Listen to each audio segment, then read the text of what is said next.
And before we get into the talking points, one thing we want to show you is a race that took place at Newbury on Friday. It involved a somewhat controversial finish. Macram held off calling the win. There was a stewards inquiry after the race.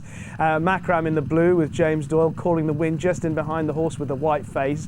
And of course, given the way things are unfolding in terms of stewarding at the moment, there's a great deal of uncertainty. And in fact, that's something that the trainer of the winner, Macram, Roger Charlton, mentioned after when he spoke to Racing TV, perhaps highlighting how difficult things are to ascertain for punters, stewards and officials at the moment.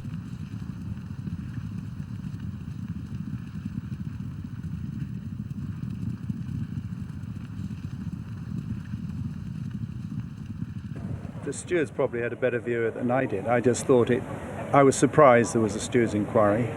I'm particularly surprised it took them 15 minutes to reach a conclusion over what looked a very slight issue. I'm a bit concerned that stewarding seems to have changed in direction a bit now without anybody really being notified.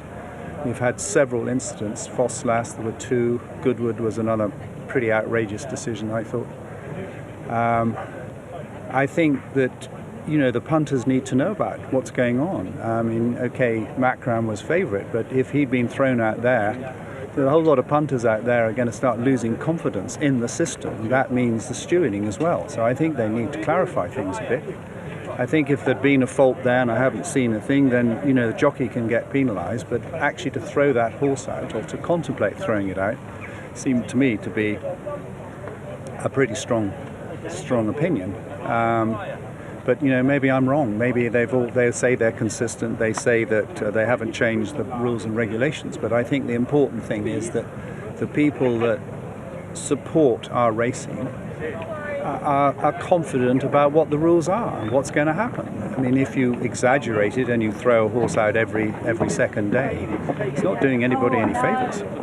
And I must say, in the current climate, both myself and my guest pundit today, Martin Dixon, when the klaxon went and the inquiry was announced, we looked at each other and said, well, what was that about? Now, yeah, A, and B, now I'm not sure how this is going to play out, given what happened at Goodwood and given what happened at Foss-Lass. Yeah. And if we're saying that, what are racecourse, race fans and punters saying? Yeah, I mean, we lost a race at Foss-Lass. I have to say, the horse was hanging left all the way.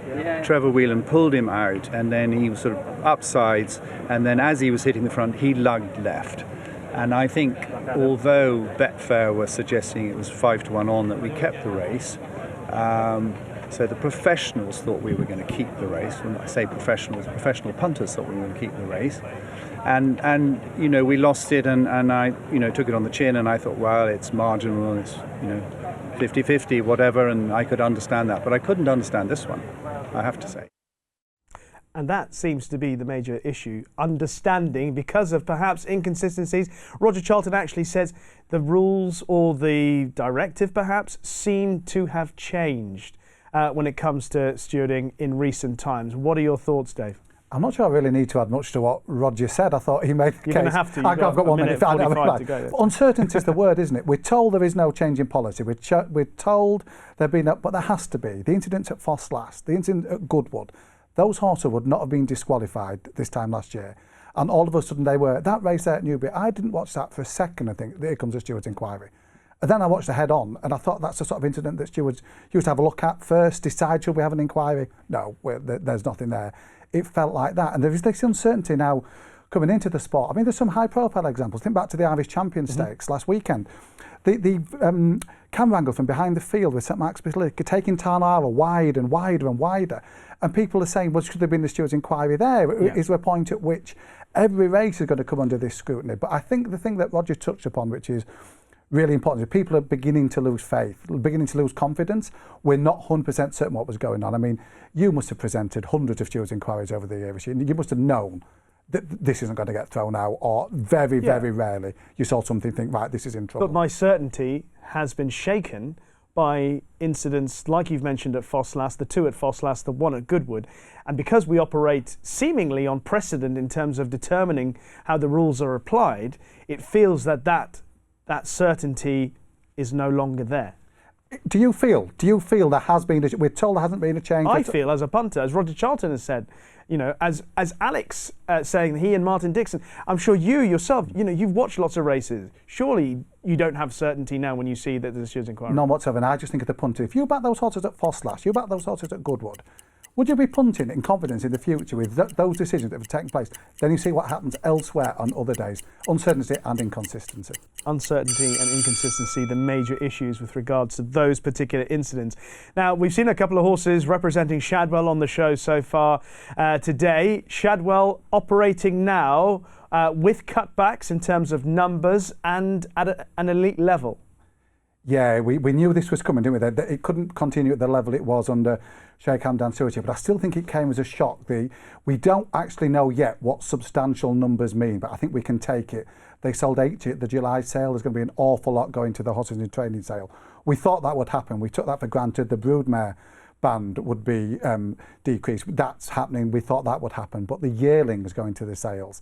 That struck me as being the big news from this. They've never sold a handful a year might go through Devonstown or one or two of the other studs. For Shadwell to be selling yearlings, not putting them into training, does ring alarm bells. And it does render the question, which will come out, I'm sure, in time. They're talking about competing at the elite level. That's very difficult to do. I mean, people have shown that over the years with breeding. Godolphin used to do it by buying horses. Shadwell clearly aren't going to be going out and buying top-end horses and racing the blue and white silks. How many horses a year are now going to go into training for Shadwell in Europe and in America? What's the number going to be? The impact is going to be felt by a number of yards, 2 or 3 in particular, people who work for Shadwell organisation. It just makes you realise how lucky we were to have had Sheikh Hamdan for all those years with that enormous passion, incredible investment he's put into the sport to build up.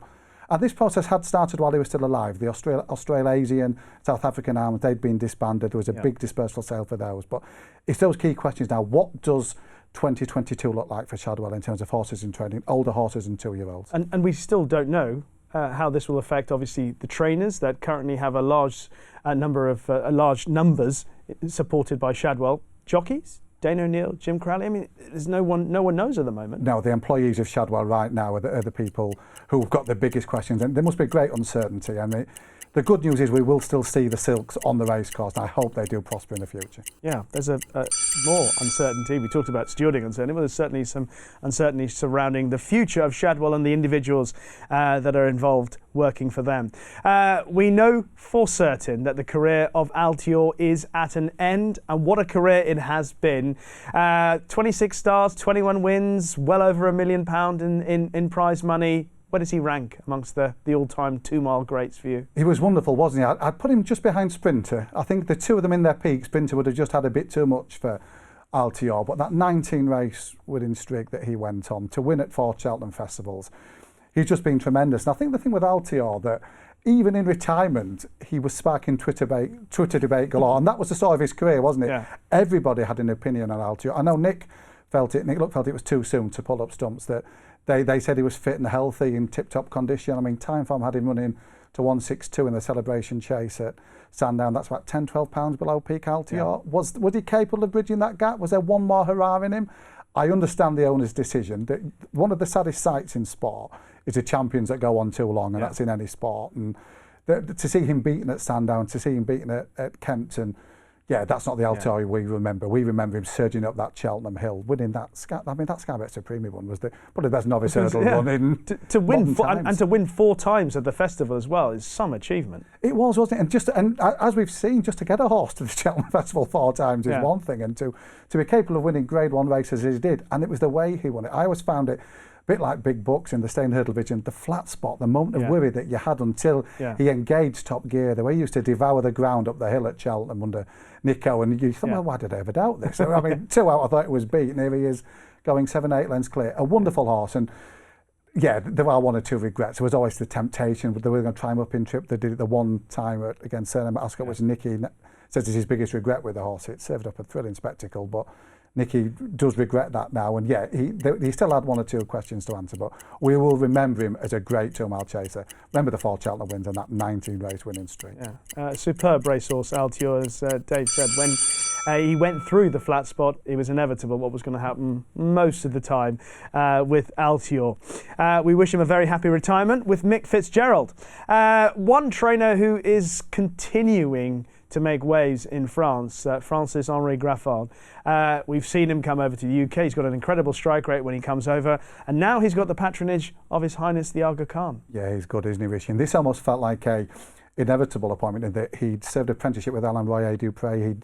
He'd been there. He was sent his first Aga Khan yearlings in 2019, and now he retains his own yard, but he's taken over the private yard. Yeah. From his predecessor, and what an opportunity this is. You look at we touched upon Shadwell there, the Aga Khan's bloodlines, the horse is disposable. I mean, he's got some act to follow. I think it's 79 Group 1 winners that his predecessor trained for the Aga Khan from there, and he's obviously in reduced numbers himself now in terms of the horses that they're in training. But he's earned this opportunity, hasn't he? It's one of these appointments, these successions, where he's a guy who started out on the Dali Flying Stars scheme. I coached him. Did you really? So, what did you teach him, Richie? Was it the I don't patience really with know. horses? I can't really remember. It was a tough day. I got through it, but he was on it, and it was a day spent talking about media training. And funny enough, he said he wanted to be a racehorse trainer that day, and he wasn't that interested. I could tell he wasn't. Sort of blanked me. But he was single-minded on that day that I met him for the first time. That's the future, training racehorses, and he's nailed it. And he has, and he's got that CV. He's had time with Andre Favre as well, Jessica Harrington, Rishi Persad. He's got all the right names on the CV. But he really does impress it, the way that he speaks to the media, his dealings with people. Obviously, learnt a lot from you. But he's a guy who's really earned this shot at this now. Yeah. It was, I felt from some way out, it was his job. It was heading his way. And fingers crossed. The key now is he needs a good one in these first 2 or 3 crops, isn't it? When you take on a role, an opportunity like that, you need a Group 1 horse. Yeah, I guess the encouraging thing for him and for anyone who's invested in him is the fact that, when he's got a good one, he knows how to manage them and get the maximum out of them. So as long as a good one comes along, he will no doubt get the best of anything that comes his way. Now, interesting topic, the next one. Down under, there's been some jockeys who've been rather naughty. I guess the most high profile of the jockeys who broke COVID rules, Jamie Carr.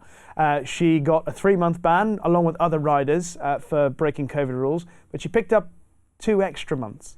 Yeah, they felt she gave misleading evidence, which she denies, and she's now taking action to try to get those 2 months quashed. And you bear in mind the severity of that punishment, the initial 3 months in itself, that ruled her out of the Spring Carnival, which is the ultimate in Australia. And she's a superstar in Australia. She's the highest profile jockey. To break COVID rules and pick up a 3-month ban on the spot, bang, you are missing the carnival.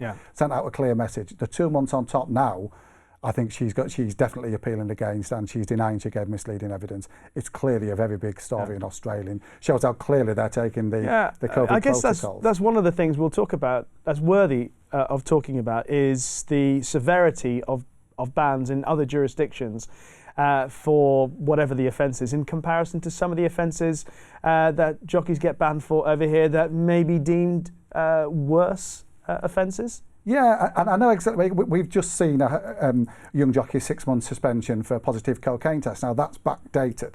He can start riding again next month, I believe, and pick up his career.